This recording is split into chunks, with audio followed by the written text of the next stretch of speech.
Quel est un peu le bilan que vous faites de ces deux stages et l'équipe, comment est-ce qu'elle se prépare? Il y a les mêmes problèmes. Coach, vous avez déjà eu à l'affronter, Ouais. vous étiez à l'Espérance. Et toi, comment la direction, est-ce qu'elle a tranché la question? Maintenant, je ne sais pas, le président, s'il peut nous dire deux mots. La commission est encore pas saisie hier à la télévision. Pour valider, est-ce que ça va valider d'ici?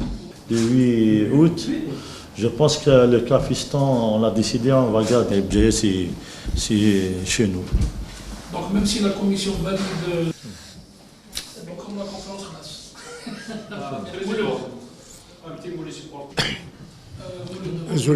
Oui.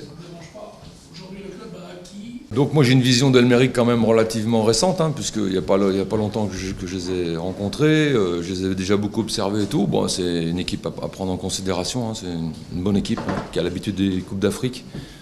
Donc c'est à prendre très au sérieux. Maintenant on les respecte beaucoup, mais on va pas craindre Elmeric. Après c'est une équipe de très bon niveau africain, très athlétique.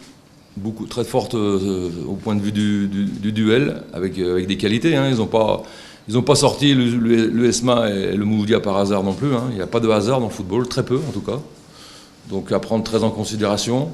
Mais bien sûr qu'on a nos chances, bien sûr.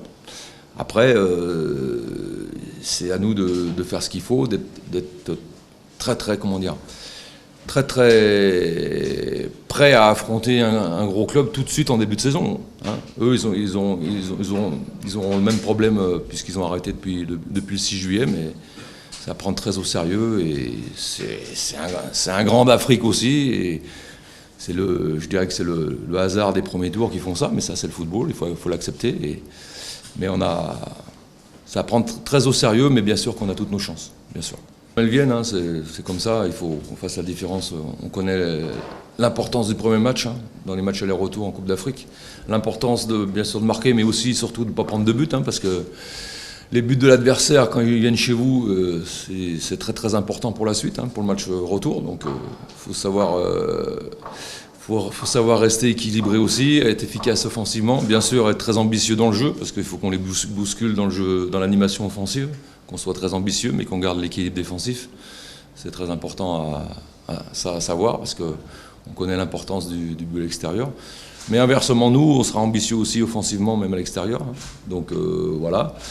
Le deuxième match, avec la situation au Soudan, la situation politique que tout le monde connaît, j'avoue que là, au-delà de l'aspect football, c'est-à-dire du fait de jouer chez eux ou pas, il y a quand même une situation sécuritaire compliquée. C'est-à-dire que je ne pense pas qu'au football, je pense aussi à ma sécurité, à la sécurité des dirigeants, des joueurs, de toute la délégation. Quand je vois ce qui se passe là-bas, ce qui est écrit notamment dans les journaux français, que l'armée est divisée, moi je vous cache pas ma crainte quand même. Je ne parle pas de football, hein. Je parle de sécurité pure. Hein. Quand l'armée est divisée dans un pays, on ne sait pas ce qui peut se passer. Donc j'espère qu'on ne jouera pas là-bas. Surtout pour ça, pour la sécurité de tout le monde. Hein. Pas forcément, je ne rate pas quel intérêt footballistique.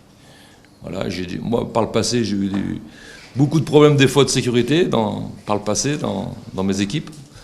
Et je ne voudrais pas qu'ici il y ait les mêmes problèmes.